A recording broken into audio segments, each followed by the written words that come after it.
बहू और बुलेट। घर के बाहर फट फट फट की जोर से आवाज हुई। सीमा को लगा कि पटाखे फूट रहे हैं। वो डर के मारे घर से बाहर निकली। देखा तो सामने योगेश यानी कि पतिदेव एक बुलेट बाइक पर बैठे हैं। अरे डर गई क्या? बाइक लेकर आया हूँ तुम्हें घुमाने के लिए। सच में? मुझे लगा पटाखे फूट रहे हैं। अरे पटाखे भी फूटेंगे और मिठाई भी बटेगी। माँ को तो बुलाओ। माँ भी बाहर आ जाती है। अरे योगेश बेटा, इतनी जल्दी आ गया। और ये गाड़ी किसकी है? साहब की है? हाँ माँ, तुम्हारा बेटा साहब से कम है क्या? मेरी ही है। अरे बेटा, इतनी बड़ी गाड़ी ले ली। इससे तो तू घोड़ा ही ले लेता। महंगी पड़ी होगी ना? माँ महंगी सस्ती छोड़ो और मिठाई लाया हूँ, गांव में बंटवा दो। अरे बंटवा क्यों दो? पीछे बैठो, गांव में बांट कर आते हैं। सब खुश थे। योगेश गांव के बाहर एक कोयले की खदान में मजदूरी करता था। मेहनत और अकल से उसने वहां ठेकेदारी का काम सीख लिया और सूझबूझ से ठीक ठाक पैसा बनाने लगा। गांव में बात फैल गई कि योगेश के घर धमाका गाड़ी आई है। ऐसी गाड़ी पहले कभी किसी ने गांव में तो देखी नहीं थी। योगेश और माँ गाड़ी से वापस घर आ जाते हैं। बेटा, बाबूजी ऊपर से देख रहे होंगे और आशीर्वाद भी दे रहे होंगे तुझे। वो होते तो उनको भी घुमाता माँ। पूरे गांव में नाच नाच के मिठाई बांटने जाते। जैसे मैंने नाच नाच के बांटी थी जब वो अपने लिए एक साइकिल लेकर आए थे। बस बस, बाबूजी दो बात भी सुनाते कि फटफट वाली फटफटी ले आया। सीमा आगे कहती है, अपने लिए तो ये गाड़ी ले आए और मेरे लिए? अरे ये गाड़ी तुम्हारे लिए ही तो है।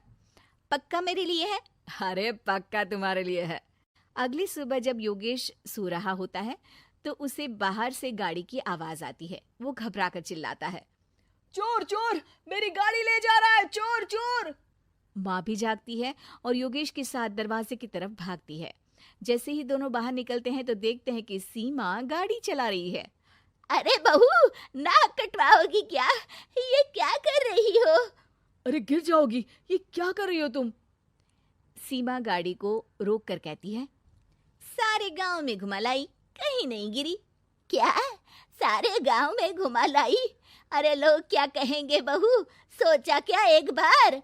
यही कहेंगे कि कितनी अच्छी गाड़ी है। अरे तुम्हारे बारे में। हाँ कहेंगे ना कि देखो कितनी अच्छी गाड़ी पर बैठी है। बहू गाड़ी रखकर योगेश और सासू माँ के पास जाती है। तुमने कब गाड़ी चलाना सीखा? हमारे बाबूजी के पास पुरानी स्कूटर थी, सीख ली। फिर स्कूल में एक मास्टर जी भी ऐसी ही गाड़ी लेकर आते थे, उन्होंने सिखा दी। हाँ हाँ, स्कूल के मास्टर आजकल यही सब तो सिखा रहे हैं। पढ़ाई का कुछ सिखाते तो कुछ भला होता। अरे बहू, अब गाड़ी मत चलाना। हमारे परिवार में कभी किसी औरत ने पीछे से आगे की सीट पे आने की हिम्मत नहीं की है। तुम भी मत करना, समझी? जी समझ गई माँ जी। सीमा सास की बात सुनकर चुपचाप रसोई में जाकर उदास होकर खाना पकाने लगती है। सास सुबह सुबह मंदिर से पूजा करके लौट रही होती है। तभी उसे दो औरतें रोक लेती हैं और कहती हैं, अरे बहू को थोड़े अच्छे लक्षण भी सिखा दो। गाड़ी चलाने निकली थी, गांव की मर्यादा का कोई ख्याल नहीं है। वही तो। अरे पैसे आने लगे हैं तो क्या मतलब कि किसी रीति रिवाज को नहीं मानोगे? अरे समाज में रहना है तो समाज के ढंग से ही रहना पड़ता है। अरे लाज भी नहीं आई बहू को? चूल्हे चौके से निकलकर सीधे गाड़ी लेकर चौराहे चबूतरे नाप लिए, फट फट फट करते हुए। अरे कुछ कह देना उसे। अरे ये क्या कहेगी? बूढ़ी सास है, इनकी थोड़ी ना चलती होगी घर में। हाँ, बहू की ही चलती होगी, मर्जी भी और गाड़ी भी। सास सब सुनकर घर आती है और बहू को चिल्ला के बुलाती है, अरे नाक कटवा दी सबके सामने गाड़ी चलाकर।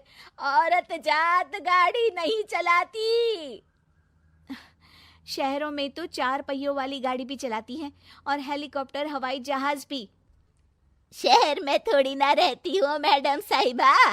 आज के बाद गाड़ी से ही नहीं, यूं भी निकलना बंद तुम्हारा घर से। माँ सही कह रही है। कहीं भी जाना हो तो मुझे बता देना, मैं लेकर चलूंगा। आज माँ को तुम्हारे कारण कितनी बातें सुननी पड़ी। इतना कहते हुए योगेश वहां से चला जाता है। बारिश की वजह से कारखाने के रोड पर कीचड़ रहता है, इसीलिए योगेश गाड़ी घर रख कर जाता है और किसी से लिफ्ट लेकर कारखाने पहुंचता है ताकि नई गाड़ी गंदी ना हो। लेकिन शाम को इतनी तेज बारिश होती है कि उसे वापस आने का कोई साधन ही नहीं मिलता। बारिश बढ़ती जाती है। रात के 11 बज जाते हैं। रास्ते में एक नदी का ब्रिज है। अगर उस पर पानी आ गया तो योगेश कारखाने में ही फंस जाएगा। पूरी रात भूखे प्यासे बितानी पड़ेगी। घना अंधेरा, बिजली की कड़कड़ाहट और तेज बारिश। राजेश डर भी रहा था, ठंड से कांप भी रहा था। तभी उसे रोड से आती हुई एक रोशनी दिखती है। वो देखता है कि उसके सामने एक बाइक आकर खड़ी हुई है। वो ऊपर वाले को धन्यवाद देकर उस बाइक वाले आदमी की तरफ बढ़ता है, पर पास जाकर देखता है तो भौचक्का रह जाता है। सीमा, तुम यहाँ इतनी बारिश में गाड़ी पर? पहले बैठो तो, नदी ब्रिज पे आ जाएगी तो जाना मुश्किल हो जाएगा। योगेश गाड़ी के पीछे बैठता है। सीमा गाड़ी चला रही है। मैंने तो तुमको पहचाना ही नहीं। गाड़ी की आवाज तो पहचानी होगी ना। अरे पर मुझे नहीं पता था कि तुम आओगी। अच्छा किया कि तुम आ गई। माँ नहीं आने दे रही थी, पर हमेशा पति पत्नी की रक्षा थोड़ी ना करेगा, पत्नी को भी तो करनी चाहिए। योगेश को सुबह अपने किए पर पछतावा होता है। उसकी आंख में आंसू आ गए जो बारिश की बूंदों में बह गए थे। उसके बाद सीमा को सास ने और योगेश ने खुशी खुशी समाज की सीमा लांघने की मंजूरी दे दी।